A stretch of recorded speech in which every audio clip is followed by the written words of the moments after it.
El siguiente programa es familiar. No contiene escenas de sexo ni violencia. Debe ser visto en compañía de un adulto responsable.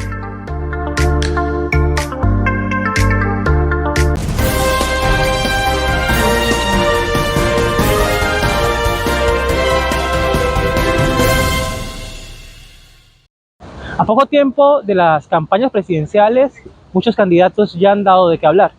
Tenemos un poco de opiniones de lo que piensa la gente aquí en la ciudad de Cali. Vamos para que ustedes mismos vean por sus propios ojos qué piensa la gente sobre los candidatos presidenciales para el año 2026. Bueno, y a la primera persona que encontramos fue a Juan Eduardo Hurtado. Correcto. Un joven soy comunicador social. Un joven comunicador social y periodista, un compañero, el cual nos va pues a comentar. Le vamos a hacer una pregunta sobre cuál sería pues el candidato que a él pues más le llama la atención. ¿Usted qué piensa sobre los candidatos que están actualmente postulándose para la presidencia? Bueno, pues en este momento con los candidatos que hay se nota mucho como pues lo que se ha venido viendo en el país, que es la bipolaridad política. Se notan cuáles son los candidatos de izquierda, los de derecha, los de centro, incluso los de centro izquierda y los de centro derecha. En este momento es un poquito difícil decir uno por quién va a votar porque no han presentado propuestas como lo estamos conversando ahorita. Es más que todo como la visibilidad que han tenido ellos en medios de comunicación. Sin embargo, pues por trabajo, por lo que se ha visto de él, me llama la atención Oviedo como opción a la presidencia. También Pinzón creo que hizo un buen trabajo en el Ministerio de Hacienda cuando creo que estuvo en Hacienda y en Defensa, si no estoy mal. Hizo un buen trabajo también. Y Susana Muhammad creo que hizo un gran trabajo cuando fue ministra de Ambiente. Lo que hizo aquí en la COP fue increíble. También hizo grandes avances en cuanto a medio ambiente en Colombia. Entonces esas son como mis tres apuestas por el momento, por lo que hicieron cuando fueron servidores públicos. Sin embargo, toca esperar quiénes pasan a la lista final y cuáles son finalmente las propuestas que tienen. Ok, y también pues se quería hacer una pregunta ahí un poco, ¿qué piensas tú actualmente sobre cómo ha estado el país en el mandato de Gustavo Petro? Pues hay personas que dicen que ha sido un mandato completamente maluco, otros dicen que ha sido uno de los mejores mandatos que ha tenido el país, pero queremos saber también, por tus propias palabras, qué piensas sobre el gobiernato del señor presidente Gustavo Petro. Bueno, pues la administración actual, pues ni para un lado ni para otro. Han habido cosas buenas, han habido cosas malas. Cosas malas han habido muchas esta última semana con lo de Juliana Guerrero. Cosas que uno se supone que este gobierno no iba a hacer y las terminó haciendo. Haber perdido los Panamericanos. Mucho retroceso, muchas cosas que han salido mal, pero también han habido cosas buenas. El dólar se mantuvo estable. La reforma laboral también, un gran avance para toda la clase obrera y trabajadora de Colombia. Cómo el gobierno nacional logró salir del paro de camioneros con esa reforma que hizo el presidente también. Han habido cosas buenas y malas, pero las malas han sido más graves. Desafortunadamente las malas han sido más graves. Ok, y pues algo que ha estado dando de qué hablar también. ¿Qué piensas tú sobre cómo se ha visto a Francia Márquez como vicepresidenta, sabiendo que pues es la primer vicepresidenta negra del país y creo yo que debería tener las puertas abiertas para otros candidatos afros que vendrían a continuación para la presidencia o para la vicepresidencia del país? Sí, efectivamente, ojalá lo de Francia sea abrir la puerta a más candidatos del territorio que reconozcan las necesidades que hay dentro de los territorios. Creo que a Francia le faltó un poquito más de incidencia, sin embargo, hizo cosas positivas, hizo foros aquí en Cali, trajo líderes afro del exterior, hizo conversatorios, hizo un foro muy importante el año pasado aquí en la ciudad en el que trajo alcaldes de Estados Unidos, trajo oportunidades también para los jóvenes negros que se fueran a hacer intercambio y buscar oportunidades por fuera del país. Y también hay fondos de inversión para comunidades negras que fueron previamente aprobadas también por Francia, pero desafortunadamente no tuvo como esa incidencia mediática o ese poder de comunicación que la gente estaba como esperando, entonces eso le juega un poquito en contra, y pues se quedó ahorita sin Ministerio de la Igualdad, entonces esas son como las cosas que le juegan en contra a ella. Bueno, y pues para cerrar también, para cerrar, me gustaría preguntarte, para que tú me des la calificación del 1 al 10, ¿con cuánto calificarías a Gustavo Petro como presidente? Yo creo que le doy un 6, como, sí, un 6, ahí estuvo como ahí, quiso hacer las cosas, el Congreso tampoco se lo permitió, pero es que las irregularidades del gobierno han sido graves las irregularidades que han pasado. ¿Y con cuánto calificas a Francia Márquez? No, Francia, lo mismo, un 6, no, uno esperaba más, esa es desgraciadamente la frase, uno esperaba más incidencia de los dos, uno esperaba más de este gobierno. Ok, vale, Eduardo, muchísimas gracias por habernos prestado 3 minutos de tu tiempo, entonces muchísimas gracias, es un placer haberte entrevistado. Bueno, y seguimos aquí en el Boulevard del Río, recolectando más opiniones de lo que piensan las personas acerca de las próximas elecciones presidenciales que vienen para el año 2026. Nos encontramos aquí con la señorita Marcela Garcés. Marcela Garcés, así se llama una prima. Marcela Garcés, pues queremos hacerte una pequeña preguntita sobre qué piensas tú sobre los candidatos a la presidencia. Sabemos que hay muchos tienen sus propuestas, muchos tienen su bla, bla, bla, bla, bla, y pues, ¿qué piensas tú acerca de lo que viene para el año 2026? También, ¿qué piensas sobre el gobierno de Gustavo Petro, la vicepresidenta Francia Márquez? Y esas preguntas. Pues respecto a la presidencia de Gustavo Petro, considero que ha tenido sus picos, sus altos, sus bajos, ha tenido ciertos beneficios para las juventudes, también ha tenido otros problemas, como considero que ha sido lo del ICETEX, que no ha cumplido con el tema de que iba a condonar ciertas deudas a la mayoría de estudiantes que están endeudados con el ICETEX, pero en su mayoría creo que los demás proyectos que ha tenido en su gobierno han llegado a cabalidad, han sido satisfactorios. Claro que hay mucho por trabajar, claro que deberían de pronto tener un poquito más de consistencia con la cabalidad de sus proyectos, pero considero que hasta ahora ha estado muy bien. Ok, también, ¿qué piensas tú sobre los candidatos? Sabemos que está Vicky Dávila dándola toda por lograr posesionarse como presidenta del país. Pues es un pato de abogados, la verdad. Sabemos también que hay muchos otros. ¿Qué piensas tú? ¿Y a cuál candidato tú creerías que quizás le podrías dar el voto? La verdad, pues no conozco la mayoría de candidatos, no estoy realmente tan informada acerca del proceso de las elecciones, pero si está Gustavo Petro, me diría que sería la oportunidad para votar, porque cuando él se postuló no pude hacerlo, entonces quisiera darle mi voto de confianza si él se va a postular nuevamente, o si no, también estar muy al pendiente de las propuestas que tienen los demás candidatos. Ok, o sea que tú le darías el voto a Gustavo Petro. En este caso, estaríamos hablando de Corcho, Iván Cepeda o cualquiera de los candidatos que él desee darle pues el aval para poderse lanzar como presidente. También, pues, ¿qué piensas tú? Un tema que pues está dando de qué hablar aquí. Sabemos que el presidente es el único que tiene que estar en los Estados Unidos hablando por el país. Sabemos que alcaldes no mandados se fueron hasta Estados Unidos, no sabemos a qué. Pero ¿qué piensas tú sobre esa acción que ellos tomaron, supuestamente buscando oportunidades para su ciudad, pero sabemos que quizás no es así? Me parece que no es lo adecuado, porque yo no puedo tomar tipos de concesiones que no me corresponden a mí. No puedo yo empezar a administrar o darme cierto tipo de obligaciones que realmente no tengo, y más teniendo en cuenta que es dinero, y con el dinero que él viaja, no con el dinero que tienen ese tipo de salidas, así sea por cosas políticas, es con el dinero del país. Entonces no me parece que estuviera en lo correcto. O sea, si hay una persona encargada, que es Gustavo Petro, es la persona que debe presentarse, es la persona con la que deben hablar y decirle: hey, necesitamos que de pronto te acerques a este país a pedir ayudas, a pedir apoyos, a proponer proyectos, pero saltárselo de alguna manera no es lo correcto. Ok, también una pregunta ahí un poco canzoncita.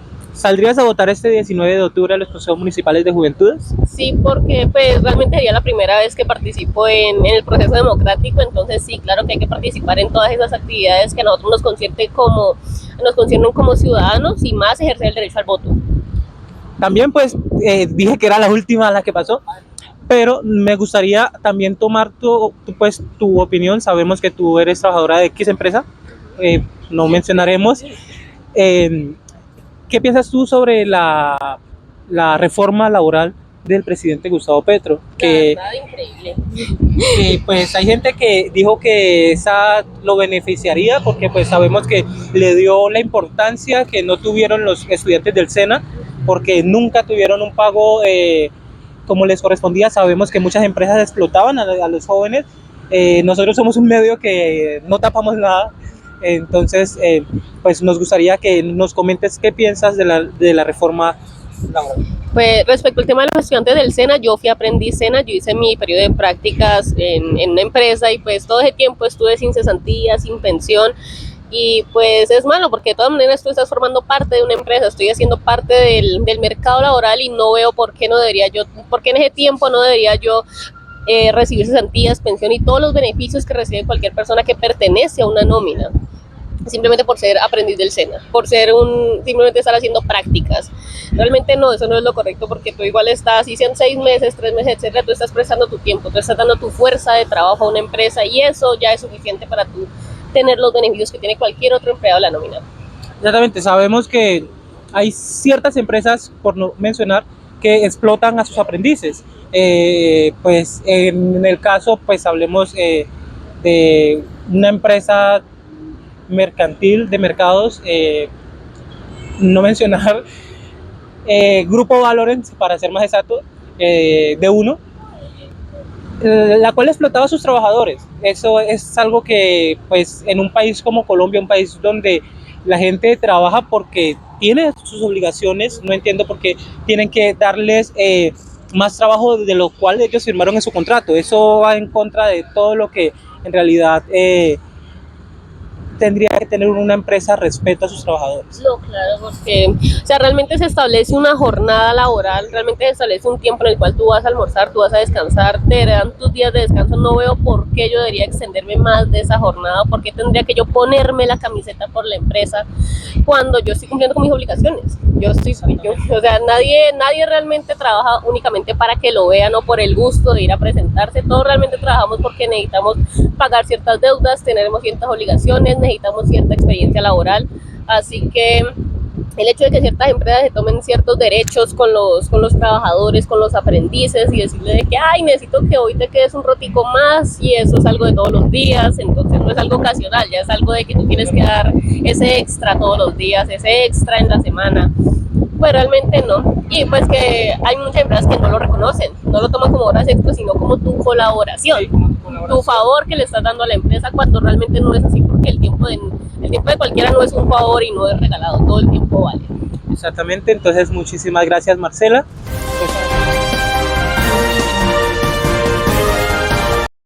Bueno, y seguimos aquí recibiendo más opiniones en el Boulevard del Río, en la ciudad de Cali. Nos encontramos con la señorita Chelsea, una joven de 24 años, la cual nos va a dar un poco sobre, pues, qué piensa ella sobre los candidatos a la presidencia para el año 2026. Chelsea, dime, ¿qué tú piensas acerca de estos candidatos?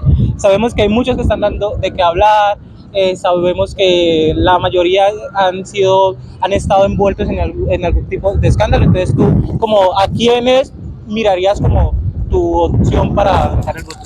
Ok, bueno, pues en este caso digamos que tenemos una amplia diversidad, ¿sí? Tanto de senadores de la derecha como de la izquierda. Yo en lo personal, digamos que he apoyado desde un principio al gobierno de Petro como tal, y uno de los candidatos que de pronto me suena más para este 2026 sería Iván Cepeda, el senador para el Pacto Histórico. Considero que ha sido una persona que ha tenido una buena trayectoria, ¿sí? En el gobierno, en sus cosas que ha hecho, entonces me interesaría ver cómo seguiría este mandato, pues con esa orientación de pronto de izquierda junto con Iván. Entonces, no sé, vamos a ver cómo nos va. Sí.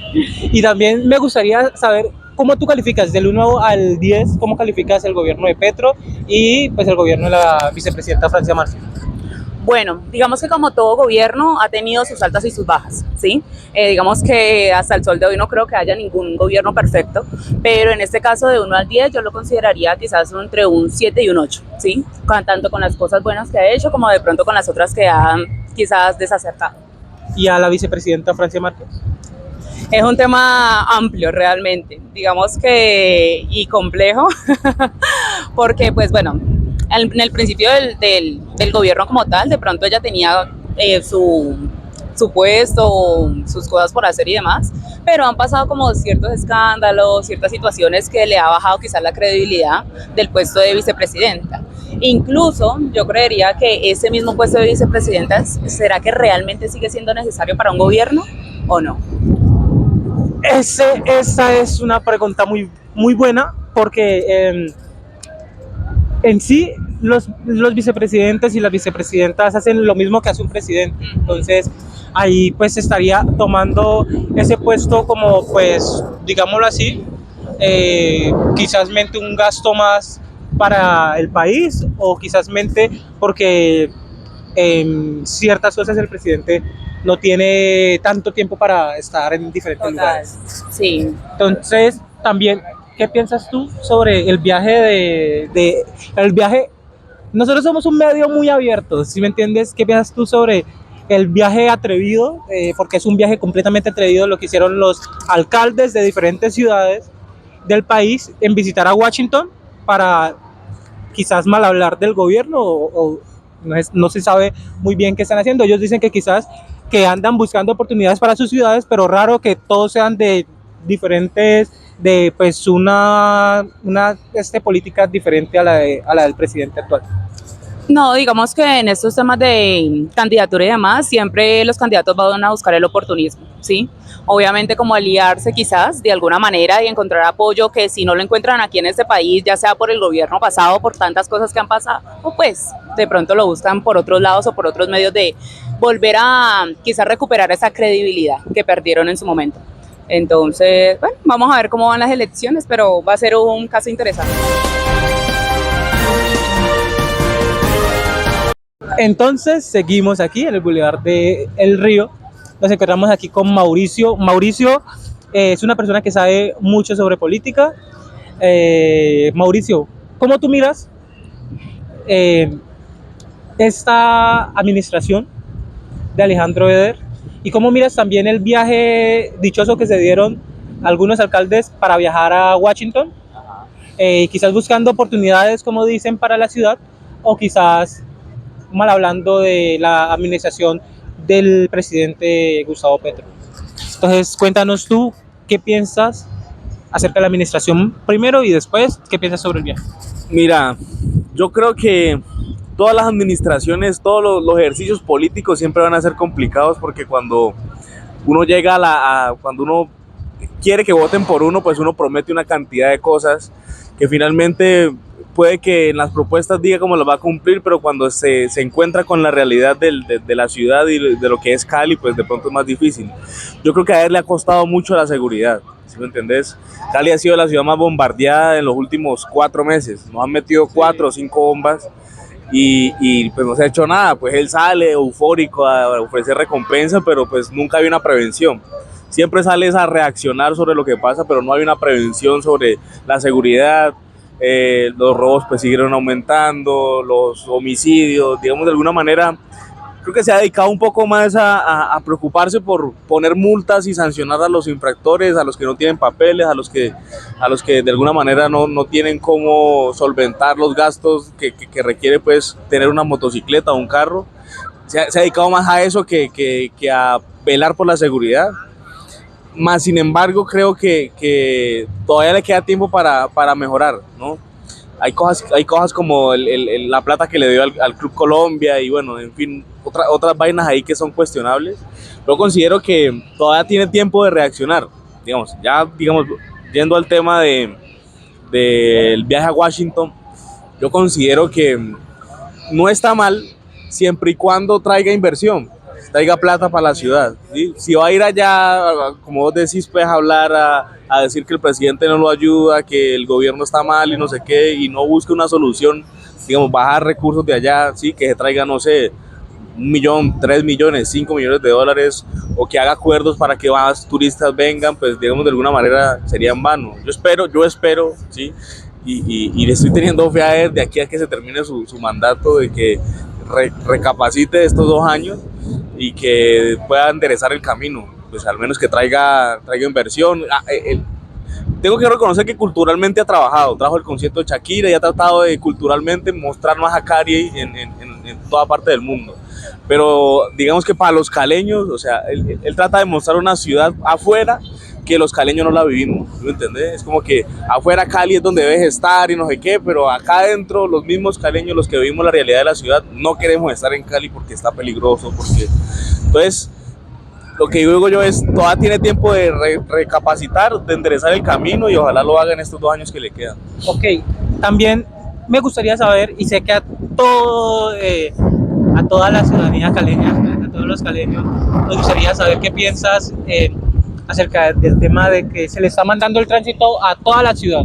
El tránsito ya no se ve policía, sino es que se ve el tránsito haciendo controles, el tránsito en todas partes, quitando las motos y etcétera. Entonces, ¿qué piensas tú sobre el tránsito y qué has visto de diferencia cuando se manda el tránsito ahora a cuando no se mandaba? Porque yo veo que todo sigue igual, solamente que el tránsito está correteando a las personas. Sí, yo creo que también es una estrategia del secretario, ¿no? O sea, tenemos que entender que los cargos, ese tipo de cargos aquí en Cali son cargos políticos y lo que está haciendo el secretario es mostrar gestión. ¿De qué forma muestra gestión? Que está multando, que está sancionando, que esté el tránsito en las calles, pero finalmente eso no soluciona el problema. Pues la gente va a seguir, si le quitan una moto va a conseguir plata para conseguir otra y así sucesivamente. Digamos, el problema no está en que multen y que sancionen. Pues la sanción y la multa siempre va a estar, eso no va a cambiar la cultura de que nosotros tenemos de alguna manera dejar que se venzan los papeles o que nos multen.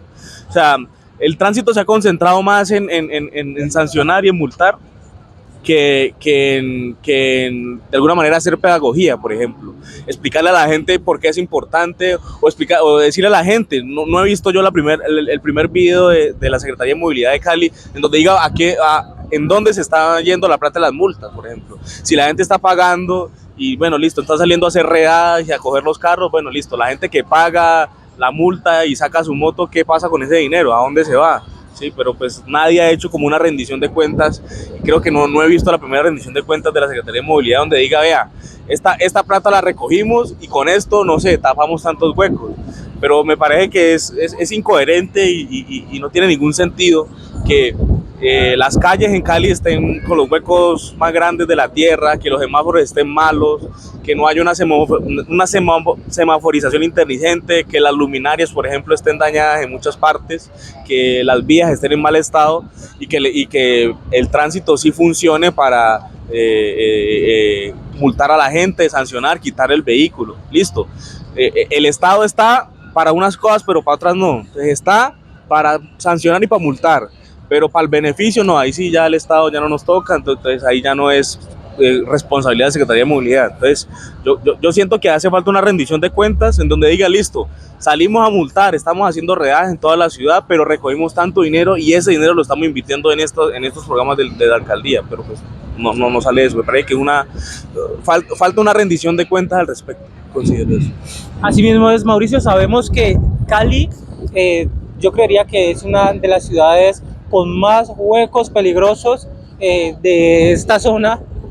Recordemos que hace muy poco en una vía de la ciudad unas personas se accidentaron y pues quizás no fue fatal, pero pues son huecos que quitan vidas, son huecos que lastiman familias.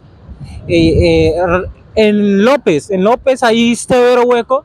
Y cuando vienen personas, influencers, X influencer, a buscarle solución a esos huecos, sale el alcalde y dice que ellos no pueden meter la mano en la ciudad, sino es que solamente ellos. Pero, ¿por qué ellos no lo hacen? Porque las personas que sí tienen la voluntad de hacerlo, no los dejan. ¿Qué piensas tú sobre eso? Yo siento que hay una desconexión, ¿sí me entendés? Hay una desconexión entre lo que quiere la alcaldía o el Estado, llamemos el Estado o la alcaldía en este caso. Yo creo que hay una desconexión entre lo que quiere la alcaldía lograr con Cali y lo que necesita el pueblo, ¿me entendés?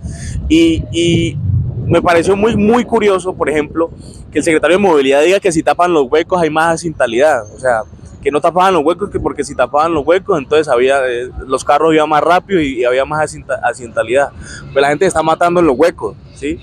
no se está matando por exceso de velocidad, sino porque coge un hueco en lluvia, porque no sé, no vio el hueco, lo cogió en la moto y se fue. Lo que yo creo es que de alguna manera tiene que por eso lo decía al principio, la alcaldía todavía tiene tiempo de enderezar el camino y de conectarse un poco más con la comunidad. Ha hecho lo que ha hecho, creo que en estos 2 años, es tratar de sacar la mayor cantidad de dinero de las multas y de la gente, pero no se ha visto esa plata invertida, ¿sí? En infraestructura. Listo, hicieron un empréstito en el consejo y van a invertir en unas obras, pero esa obra no la vamos a ver, por lo menos en la alcaldía de Eder no la vamos a ver, ¿sí? O sea, y no sabemos, por lo menos Eder no ha inaugurado una gran obra todavía. Lleva 2 años casi, va a cumplir 2 años en el mandato y no ha inaugurado una gran obra, que uno diga, esto lo hizo él. Las obras que ha inaugurado esta alcaldía son obras de la alcaldía pasada. Entonces, siento que más allá de multar, más allá de tratar de vender a Cali como la ciudad donde uno debe estar, pues tenemos que de verdad mirar en Cali y decir, bueno, venga, ¿qué hay que hacer? En los barrios del Oriente hay una desconexión total de esta alcaldía. Yo siento que hay una desconexión total de esta alcaldía con el Oriente de Cali, ¿sí? ¿Qué planes hay para el Oriente? ¿Dónde quedó la Universidad del Oriente, por ejemplo? ¿Qué planes hay para los pelados del Oriente que quieren estudiar y no tienen cómo pagar una universidad o que no cumplieron los requisitos para entrar a una universidad pública? Esos son temas que podría concentrarse la alcaldía y podría solucionar, pero de alguna manera está concentrado en otra cosa. Y se ha enfocado más en vender a Cali como la ciudad bonita que están recuperando, de donde quieren estar, pero finalmente no hay una conexión real con los caleños, por decirlo así. Ok, y para cerrar, pues, para cerrar, me gustaría también que me comentes, este es un tema un poco escandalosito, que me comentes acerca de lo que está pasando.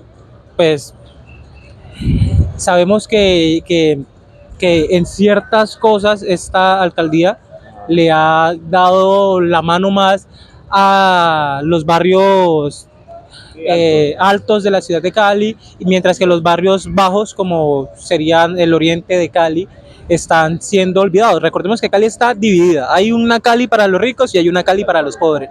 Eso es algo que se mira, aunque la alcaldía lo niegue, más funcionan para los ricos que para los pobres. Entonces, ¿qué piensas tú ahí en pocas palabras? Sí, claro, mira, hay buenas vías en el oeste, hay buenas vías en el sur, en Pance, pero digamos, si vamos al distrito, pues digamos hay otra historia, ¿no? Hay otra ciudad. Lo que yo considero es que la gente del Oriente de alguna manera le ha servido a la ciudad porque nosotros hemos sido lo que hemos construido esta ciudad. Porque la mano de obra de las grandes obras de esta ciudad, de los apartamentos, de donde viven los ricos, ha salido del Oriente de Cali y de la zona de la Era, lo que es Siloé, Terrón Colorado. Pero en el momento en el que la ciudad tiene que agradecerles a esas personas, lo que hace es excluirlos, ¿sí me entendés? O sea, la gente de Oriente trabaja en estos sitios, va y barre las calles de los ricos, va y trabaja en las oficinas de los ricos, pero cuando los ricos tienen que agradecerle a la gente del Oriente, dicen, no, es que para allá no nos vamos a meter porque eso está muy peligroso. Hay una desconexión. Yo siento que más allá de ser una vaina de ricos y pobres, la alcaldía debería promover iniciativas en donde la gente del Oriente de alguna manera muestre sus talentos y pueda de alguna manera estudiar y pueda de alguna manera ir adelante con apoyo del Estado. ¿Sí? Es que el Estado está para eso, para apoyar al más necesitado. Entonces yo creo que si de alguna manera empieza a haber como una conexión, programas en donde, no sé, la gente con dinero done y con esas donaciones se puedan hacer, yo qué sé, universidades o puedan conseguirse becas en universidades, pues de alguna manera vamos a ir cambiando el relato y mejorando la ciudad. Yo creo que hay que cambiar también el relato de que el Oriente es peligroso y no se puede ir, y empezar a hablar de cómo los talentos del Oriente los potenciamos para que eso sea lo que de verdad mostremos en el futuro, ¿sí? Nadie está preocupado del Oriente hacia el futuro, ¿sí? Hay un plan por ahí que se llama Cali 2030, pero nunca uno ve el Oriente por ahí cerca, ¿sí? Hablan de Cali como la ciudad salsera, como la ciudad de la rumba, pero nadie habla del Oriente y de los talentos del Oriente y todo lo que hay en el Oriente para mostrar. Eso no lo mostramos. Entonces yo creo que eso es lo que hay que hacer. Así mismo es, como nos dice Mauricio. pues en Cali simplemente buscan a la gente del oriente cuando necesitan votos. Entonces, Mauricio, muchísimas gracias, fue muy grata tu ayuda.